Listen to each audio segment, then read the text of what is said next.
Well, Connor Tomlinson, it's a real pleasure to speak to you. Now, anybody who hasn't heard of you, oh, come on, you must have done. Connor is one of the new wave of young conservative with a small c commentators. And I think I had a quick look before joining, and I think across different social media types, you've got, 150,000 or more followers. You're gaining more followers every day. You're quite often all over different types of media. You write for different publications. I know you do your own podcasts, and you also do podcasts with Lotus Eaters and various other places. That you're almost everywhere these days. Ubiquitous, you could almost call Connor Tomlinson. But the reason I wanted to talk to you, I mean, all that's great. And you're a young guy doing these and saying these, great things, which is fantastic. But you just got married. And Connor, that's why I want to talk to you today. So first of all, say hi to our listeners and our viewers. And tell me, Connor, why did you get married so young? Well, I thought it would be very unfair to remain on the market to all the other eligible bachelors out there. Me holding all the limelight. On a serious note, I mean, my generation, there's a reason there's a sort of burgeoning network of young right-wing men, and that's because we've never known a culture other than the deracinated, heterogeneous, incoherent, secular, liberal, consumerist culture that we've grown up in. And so we're going through a period of what Aristotle would have called continence. So there's a period where you're vicious, if you have no virtue and you actually enjoy indulging in vice, then you're vicious. And then you can be virtuous on the other end of that scale, which is that you not only are cultivating things like courage and prudence and fortitude, but you actually enjoy doing that. In the middle, there's a mentality where the only way out is through. Like, you've got to practice these virtues that you may have either rejected in the past or have never been brought up to have as a habit until it becomes a habit that you can enjoy. And I think Gen Z are a very continent generation because they're either falling afoul of predatory social media trends, which is what you could call the omnicores, these sort of overlapping left-wing coded political issues like Palestine, climate activism, and wokeness, or they're using the internet to rediscover traditions. You've got this massive explosion among my generation of young men joining particularly the Catholic and Orthodox churches for the first time in many years. I think at Easter, the lion's share of catechumens in England and France were young men, 18 to 30, so that's very encouraging. And part of the reason of that is because we haven't inherited much in the way of stability, whether it's because we have broken families of our own, I'm fortunate enough to not have that, but just inheriting a broken culture which regards us as public enemy number one. We have to shoulder all of this inexpungible racial and gender-based guilt for all the ails of the world. Instead, we're trying to turn towards a culture that is more wholesome and forgiving and allows us to flourish, and a lot more relational than it is ideological, because this is the age of ideology, whereas before ideologies were ubiquitous, you had to have moral consideration between networks of people. And so we're trying to discover a way of living that is non-ideological, more relational, more wholesome, more well-rounded. And marriage is a key part of that, because it's not just that you meet someone that you fall in love with and that you want to have a wholesome and happy life together and raise children. That's all reasons that I did get married. But it plays a broader part in trying to engage in this archaeological dig for culture, because you are enlisting yourself into the set of initiation rituals that people before the culture was broken never had to think twice about. Now we have to think twice about it and kind of go through the motions a little bit until it feels like second nature.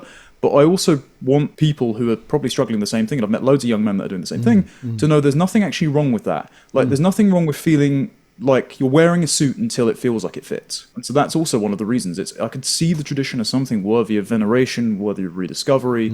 And so despite my hesitations or doubts that both my wife and I have coming from a fallen culture, we threw ourselves into it nevertheless. And there's vulnerabilities attached with that. There's fears attached with that, but it's more worthwhile than living a completely sheltered life without any risk at all. Interesting. So, I mean, the stats are quite simple. The last 50 years or so, the number of people getting married in the UK has dropped from like 7 in 10 to 4 in 10. The age of marriage has gone up from early 20s to early 30s and is rising. Like you said, the number of children being born has dropped in that period from well over replacement of 2.1 down to now 1.4. And that has so many implications, Connor, in all sorts of economic implications. We know the results of marriage in terms of happiness serious for the individuals involved. We know the effect it has on raising children, educational standards, health and mental well-being, not getting involved with the criminal justice system, avoiding early pregnancies, all the sorts of stats that go along with growing up with your married mum and dad, and that's not happening. Over half of kids are born outside of marriage these days, and even though there are so fewer of them, they're born outside of marriage. So it's interesting that you buck the trend. And what's made me think as you were talking there, Connor, is that old adage, easy times make soft men, and soft men make hard times, and hard times make hard men. And the whole concept there, it's almost like there's an intergenerational thing. So your generation has a very different outlook to my generation, because I grew up when actually marriage was a good thing. And a lot of my peers got married at a young age. And I have to say that a lot of my peers are still happily married, which is wonderful, but not so other generations. And that rejection of marriage from your generation up until now seems to be flipping, as you say. What about those who would say to you, Connor, but why marriage? Why not just live together? So I want to pull apart a few bits there and get to that specific question. First, so you referred to the Strauss-Howe generational theory. They've got a book, The Fourth Turning, where they lay this out. But so part of the rejection of marriage, I think you're going to see a reversal because of the return to Christian worship. And I think as well, part of this is going to be more pronounced because Anglicans are being outnumbered 2-1 by Catholics among my generation.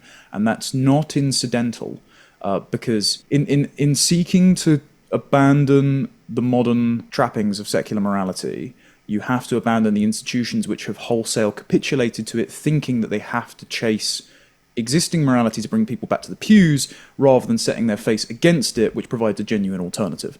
And so what I think you're going to see is, while we're in this trough now, you're going to see an uptick among certain smaller but more convicted populations. I don't know if that's the right word, but something along those lines. So the economic and the criminal justice implications, the lifestyle implications, these have all been measured in a really good report, I think it was earlier this year, by the Centre for Social Justice called Lost Boys. But there's also the CDC Kaiser study a number of years ago that, was it 3,000 participants over a number of decades, that saw that if you had adverse childhood experience scores of anything of 4 or above, you were more likely to go to prison, end up a single mother yourself, be in poverty, be drug addicted.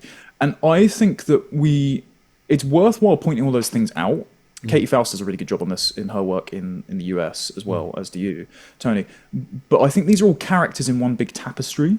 And the big tapestry itself is complete cultural discontinuity, because every single civilization begins from the household and the household economy.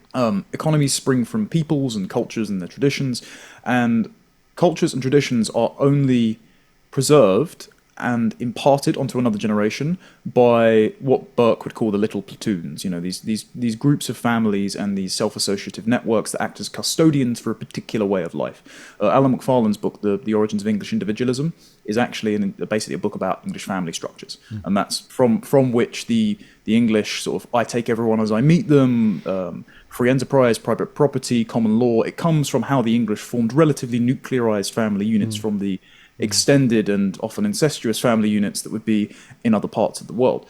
So what's most important is not just the outcomes that can measure on a spreadsheet, it's building a civilization that feels familiar to you, that you have a sense of belonging, that you can raise your own children in to act as grateful guardians of all of the wondrous things they've inherited through the sacrifice of their ancestors. And I think there's an understanding of that among my generation, in that because they've become continent, because they know what they didn't inherit, they now must, as an obligation, impart that onto their own children. And they also have to have children because the birth rates are in the toilet, but only among the English, whereas birth rates for other peoples bringing other cultures here are going up. And so one culture is displacing the other. As far as why marriage, not cohabitation, again, we can give all of these economic arguments. There's, 46% of children reach age 14 now, and they're not living with one or more biological parent. That's usually the father.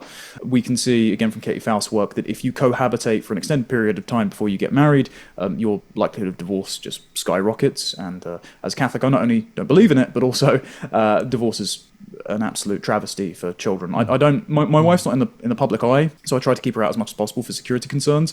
But her parents divorced, and she tries to maintain a good relationship with her dad now, but it broke apart the family, totally negatively impacted her adolescence, and has really adversely impacted her siblings. So I can, I see it firsthand. But the reason we get married rather than cohabitate is knowing all of these outcome factors that you can manage on a spreadsheet is all well and good, but you still can't guarantee it's going to work. If current culture isn't working, you need to take a kind of leap of faith, and rather than treat each other as roommates or purely rational economic actors, I'll split the housework, you split the housework, I'll pay for the rent, you pay for the bills, and this is a very transactional arrangement. Instead, what you need is a kind of third thing in your relationship to keep it together through difficult times. So obviously, marriage is not just a symbolic occasion, it's not just an occasion where you get your friends and family together to have a drink, even though they enjoyed that very much. It becomes this sort of third codified thing in the triangle of your relationship. Because if it's just a straight line between you and your wife, and it's one of economic convenience, well, if economic circumstances change, if you become depressed or ill, then that line can rupture. Instead, if you have a third anchor point, then those two lines are still connected together, and that is the abstract but held to value of commitment as codified in your vows, made for God and all of your friends and family. Then that keeps you together through those arduous times, and it means that you're less likely to break up, and it also means that you're more likely to work through your issues on behalf of your kids and your broader family network. Kids, obviously, God willing, we have those. And that's very good. And I mean, for us as well, I would say in terms of our marriage, we agreed a long time ago that, well, we're married for life, and that's it. So given that, A, we're going to discover that we're both monsters, and that's really inconvenient. And B, we're just going to have to work out how to live with each other. And we've done, 30 years later, by the grace of God, we've largely done that. And I've still got, I'm sure I've still got lots of things to work through myself. But it's very interesting because we've got 4 grown-up kids, adult kids, young adults, and they're back all the time, which is great because they love to be back. But then I heard one on the phone talking to, I don't know who she was talking to, and she just happened to say, oh, they're besotted with each other. And I asked her, who are you talking about? Is it some friends? No, you two. Me and her mum. And you think, well, fine, if they can see that, because here's another thing that we've lost in our country, Connor, is this. I was in Vietnam a while ago, earlier on this year, doing some marriage talks and marriage support stuff. And there's a very strong intergenerational bond in Vietnam. You either live with or very close to your in-laws. And that's a good and a bad thing. And a lot of the marriage support was about, what do we do about the mother-in-law? This is very interesting. But nevertheless, there was the very generational stuff that you're talking about was very, very strong, which is why marriage rates are still quite high in Vietnam, one of the reasons anyway. But we seem to have lost that. And what you're trying to say is, if I'm not mistaking you, in a very articulate way, you're trying to say we want to build back some kind of heritage into our culture, into our families, instead of just being disparate digital nomads that have no physical connection with any other human beings. We want to reverse that and get it back again. Is that right? Yes, I mean, the Burkean sense of, he didn't say this, but people summarize his work as this, the great chain of civilization. Well, many links in that chain have been broken. Each chain needs to be interlinked in order to have said chain of civilization, and if you fracture them apart through divorce, or even the centralization of economic opportunities in cities that prize young professionals apart from their families, eternally renting, going to universities that are far-flung from their family networks, and instead having to comprise a new surrogate family based on often trendy, modish, liberal values, which themselves stigmatize the family as an unchosen bond of oppression and obligation, which is synonymous in liberal philosophy, then I think all of these things have been a great mistake, and of course civilizational discontinuity. And this is why we actually made a conscious choice. My wife and I, we've been lucky to be one of the few Zoomers that can actually buy a home, mainly because we've chosen an area that isn't too built up within London, mainly because we don't like London very much, because it's an inhospitable post-apocalyptic hellhole. But we bought a moderate-sized place on the outskirts of a big city, and it's 5 minutes walk from my parents. And we just by chance it just opened up, and it has been such a blessing, because any time if I've had a small problem with the pipes, my dad's a plumber, I can just let them know.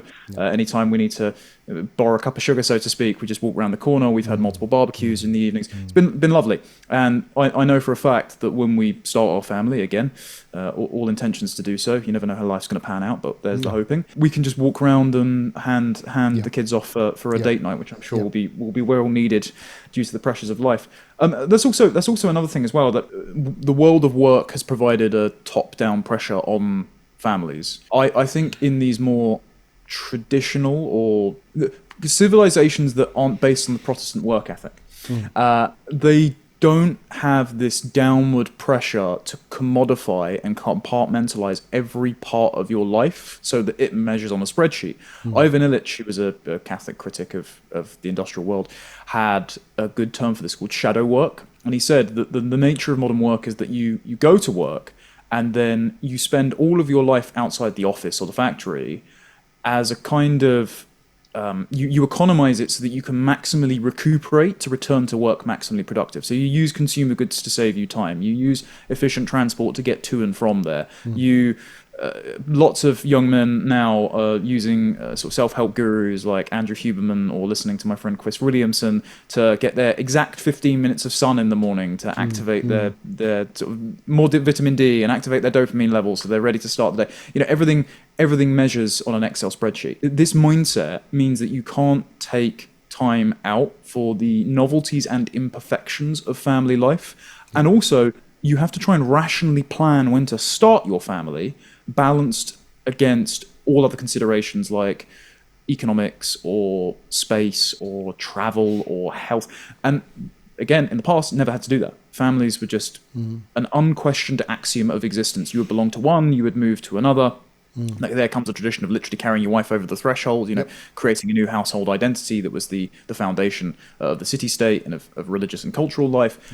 You didn't have to sit down and go, okay, we've got 3 months here when your maternity leave kicks in. Here's the amount of savings we've got. Here's the house that we can either downsize to afford it. Here's where we can have one kid, and here's where we can have another over the space of a series of years.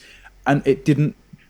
The society sprang from the family rather than the family being generated as a consequence of economic circumstances. That's right. What I would hope is that we can try and reconfigure things to put the family before the economy or individual consumption. Now, one of the challenges in doing that, apparently, is getting away from this obsession with GDP.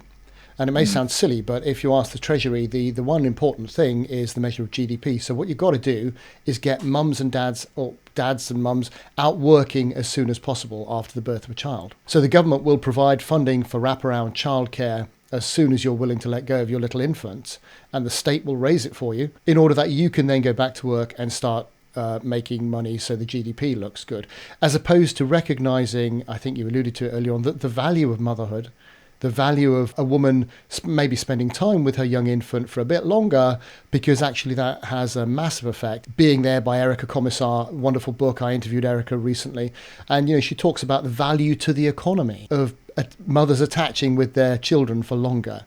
And what a difference that makes to society. Again, another thing which, through the points you've raised, we don't do much anymore. Women don't get to spend a lot of time with their kids. House prices are so high, they almost feel obliged to go out to work.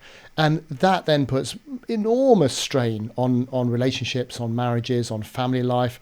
Everyone's home and shattered in the evening, and nobody enjoys anything because they're giving their best part of them to somebody else in order that somebody else can make a profit, and everyone suffers. Quite. I know Erica's work. I've chatted to her before as well. She's done great work on compiling all the studies on the effect of institutionalized daycare, especially by strangers, on infant cortisol levels that peak, remain high, and then have a knock-on effect for adolescent mental health complications, which can then, especially in girls, but what do we do about it, quite Connor? regularly. If the house prices are so high that the only way a couple can buy a home is if both of them go out to work as soon as they possibly can, what do we do about it? Well, okay, so again, transitioning away from GDP as a metric would be good. It's not just a bad metric as well, because it has the perverse incentive for the government to just stockpile human beings every year to artificially inflate the amount of economic transactions happening, even though the wealth is spread thinner across people, just so they can fudge the numbers, so they can borrow more debt to meet their unsustainable spending commitments. It's also, it doesn't measure quality of life, and I think that actually measuring the number of thriving families in your economic calculations is a much smarter metric. I know Philip Pilkington and Paul Morland are working on this. They've done a couple of good papers, one for ARC and one for Policy Exchange, but I think they're trying to look into a new way of measuring economics that also considers the health and number of families. So that's encouraging. It's not just a problem of neoliberalism in the economic sense. It's a problem of Enlightenment ideologies that have pervaded both wings of government for the last 100 years at least, in that both the socialists of the present Labour Party and the neoliberals of the previous Conservative government believe that all human beings are like fungible blank slates. And they believe that all human beings began from a place of having zero familial obligations, zero unchosen bonds, and that they're fundamentally equal. And all we need to do is dismantle all of those thick social obligations, and their latent equality will flourish, especially between men and women. And giving economic opportunities to women is a way of liberating them from these unchosen constraints to realize their equality. Lost in this equation, of course, is children, because children aren't rational economic actors. They can't choose their parents. They're certainly not born free. None of them are born equal. They're born inextricably dependent on their parents, to the extent where they've spent 9 months recognizing their mother's voice because they've been carried around by her. Their oxytocin levels increase, their cortisol levels drop by making skin-to-skin contact with specifically their mother. All these factors are not things that the babies can control, yet demands are placed upon them, even though they cannot defend themselves, to make compromises in their development to fulfill adults and the state's desire to funnel every single person into work. And I think we just need to decouple from this mindset entirely. And also we need to decouple from the mindset that institutions are the best way of raising a child. So this stretches far back as Plato's Republic, as recently as, Edward Bellamy's Looking Backwards, the socialist text that said that if we can specialize dependent care obligations, where we'll determine which women make the best nursemaids and carers, we can make it into a profession. So therefore, every child gets the best start in life. It's always a phrase that you hear from the likes of the Labour government when they're introducing toothbrushing classes to take even that away from parents now. We need to get away from this mindset that institutions are better custodians of children than their own parents. And this is also based on an obsession with marginal edge cases. So they will always go, well, we need this safety net here just in case there is an abusive parent. Of course there are abusive parents, they're absolutely abhorrent, but the resolution for that is to make the penalties for abusing your child so high that parents will, the malign parents will think twice before doing it, not rendering every healthy child away from their loving parents and sticking them in an institution where at best the daycare workers are overstretched, have too many children to take care of, and are indifferent of the fate of those children compared to their own children, because that's just a natural human instinct. So we need to get away from this mentality, as a former Biden education advisor once said, that parents are not the primary stakeholders in their children's education. Actually, they are. They're the only ones who should have a say over this. And the state, insofar as it even has a role in families, should be to ensure that they are thriving and flourishing and unmolested by ideological concerns. Absolutely. Yeah. Or indeed Nicola Sturgeon referring to herself as Scotland's chief mammy. And you think, I don't think so.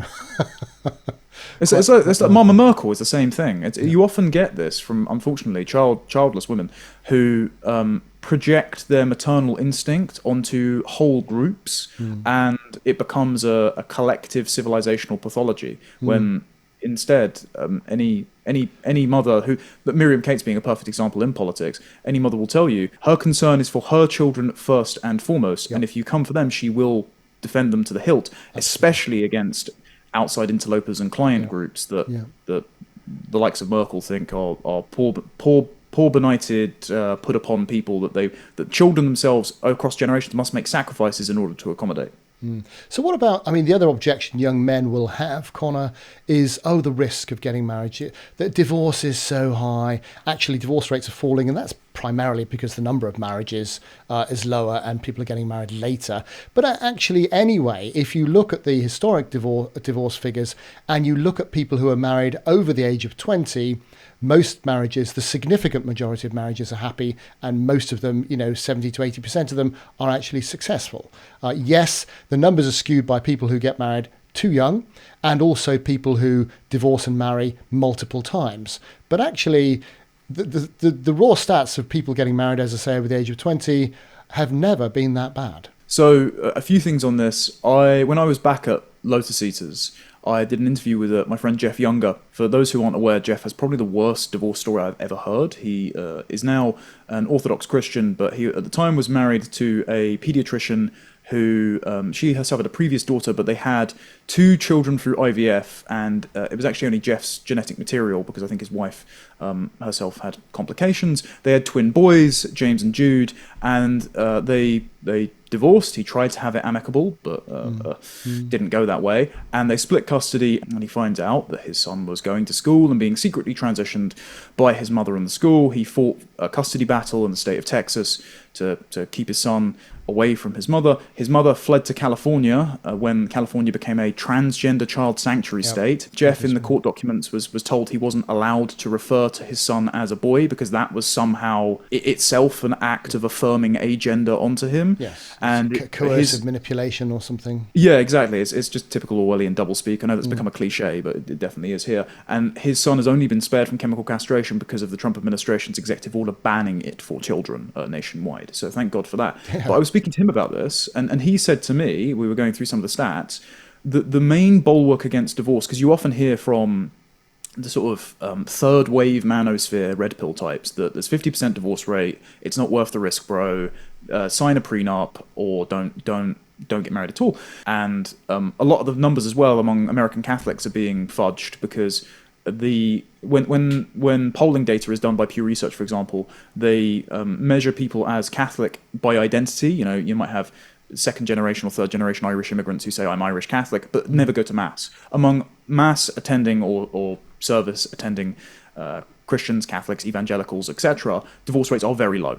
And so your likelihood of getting divorced, if you are, it's an unfortunate reality, if you are a white Christian man marrying a white Christian woman, is very low. And I'd say that because that's the preponderance of the audience of this group of young men who are turning more towards tradition, because the prevailing culture sees them as basically demons responsible for all inequality ever.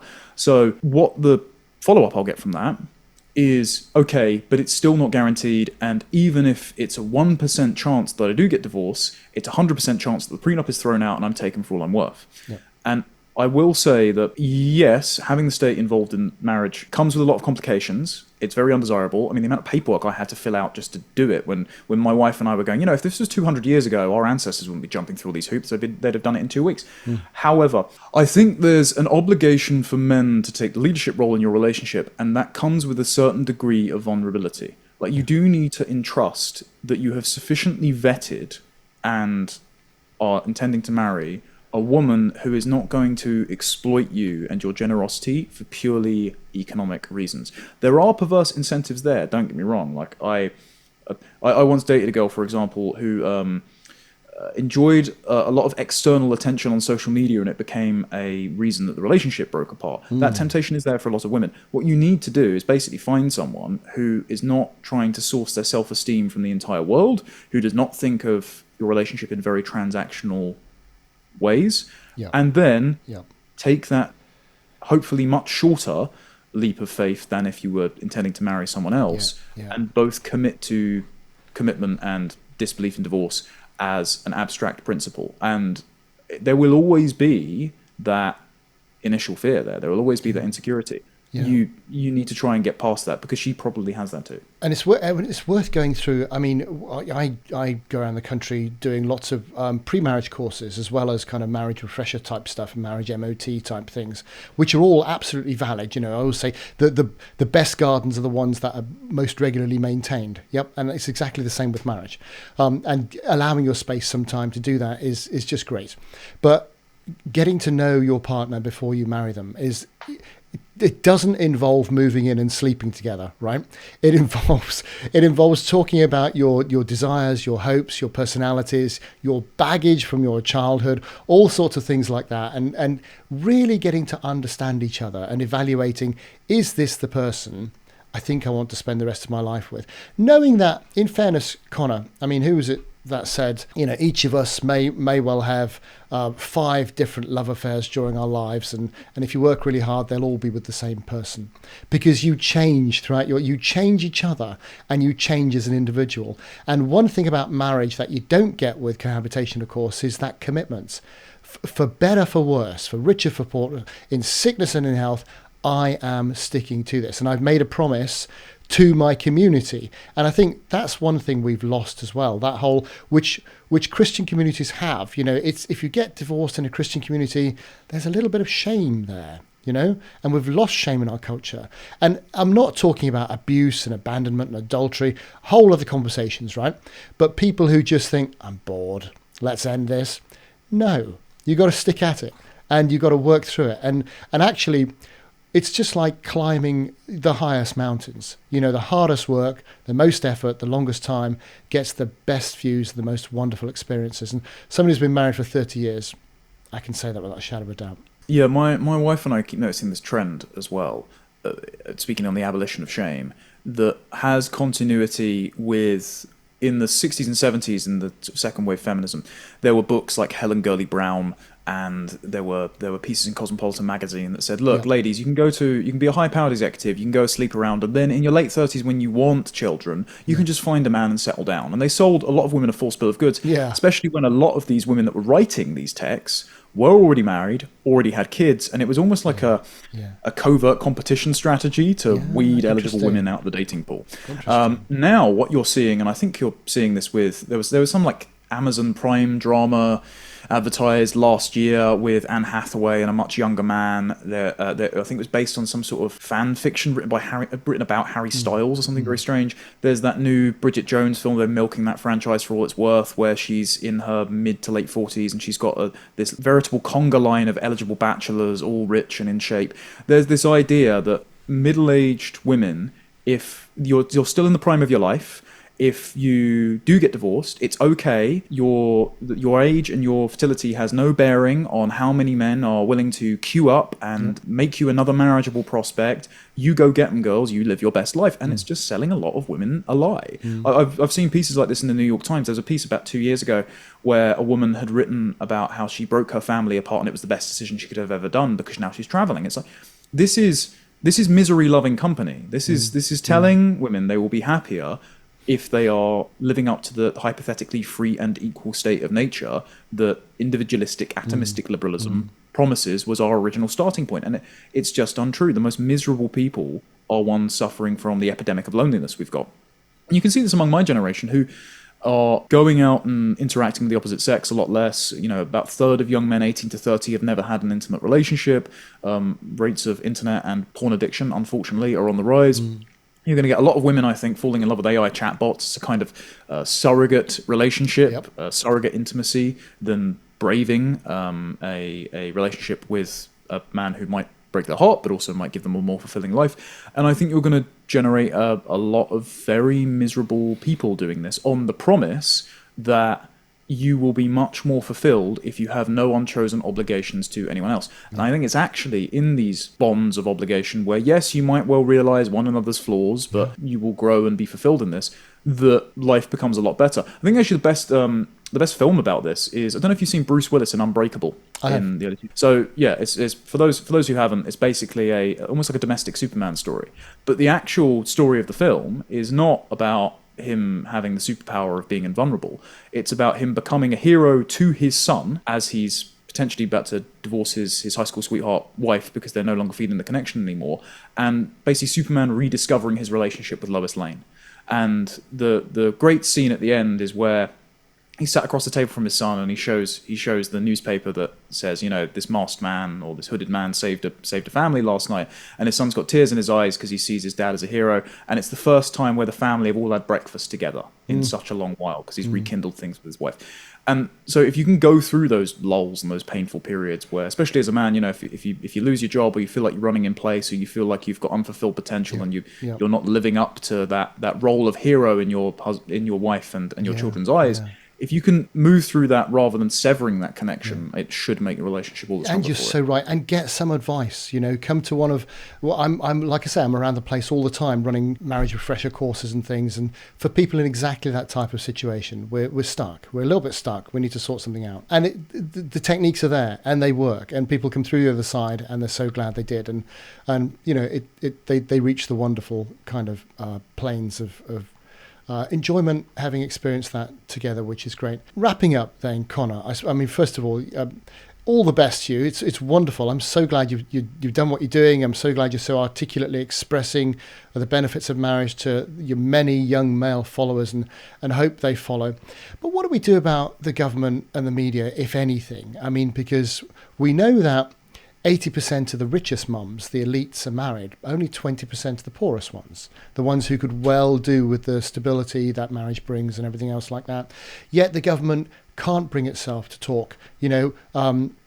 What's going on at the moment, the idea that young working class boys need help and a leg up, and somebody's finally recognizing that. But nobody will refer to the fact that, well, they're all coming from broken homes. And what we need to do is promote stability and promote marriage and promote dads staying around.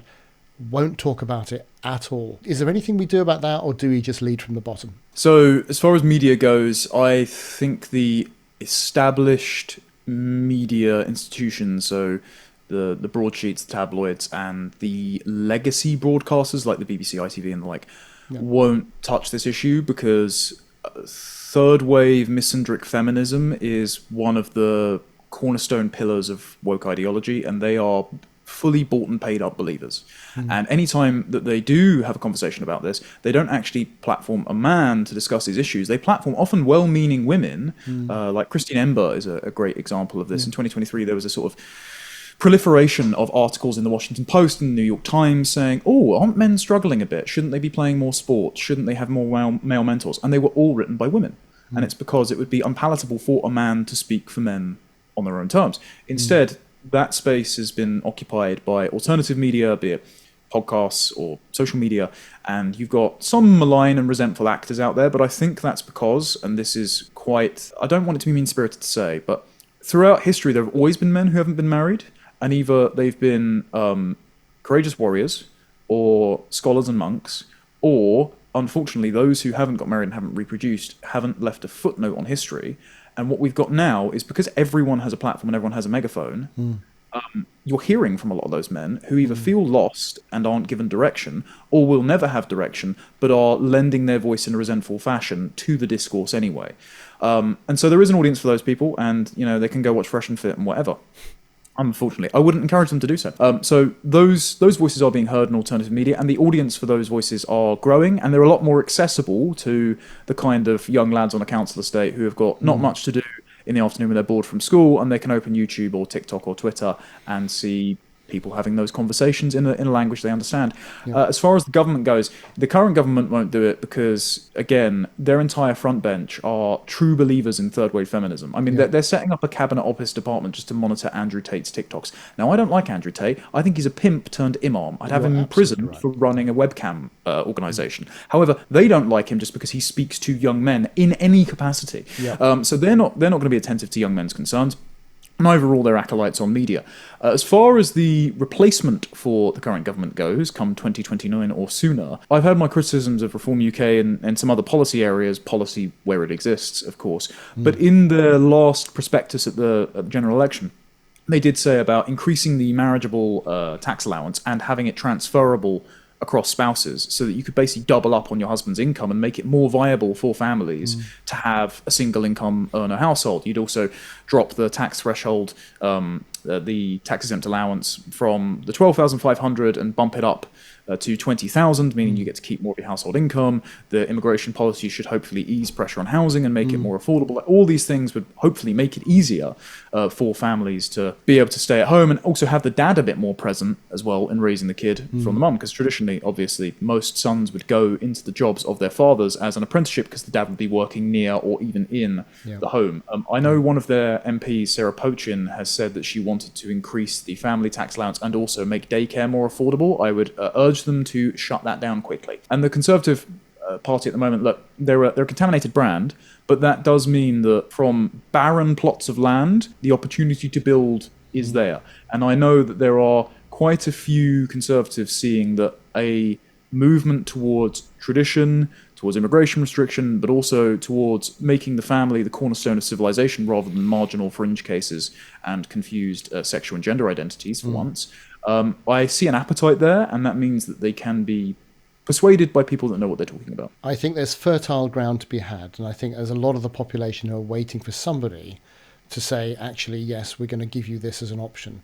And I think people go for it with hands wide open. Conor Tomlinson, what a joy to talk to you. Thank you so much for all you're doing, for your influence. I hope your marriage seems to have set off really well. I hope you really enjoy your honeymoon. Hope we find some great reason to talk again in the very near future. But for now, thank you so much. Thank you, sir. Appreciate it.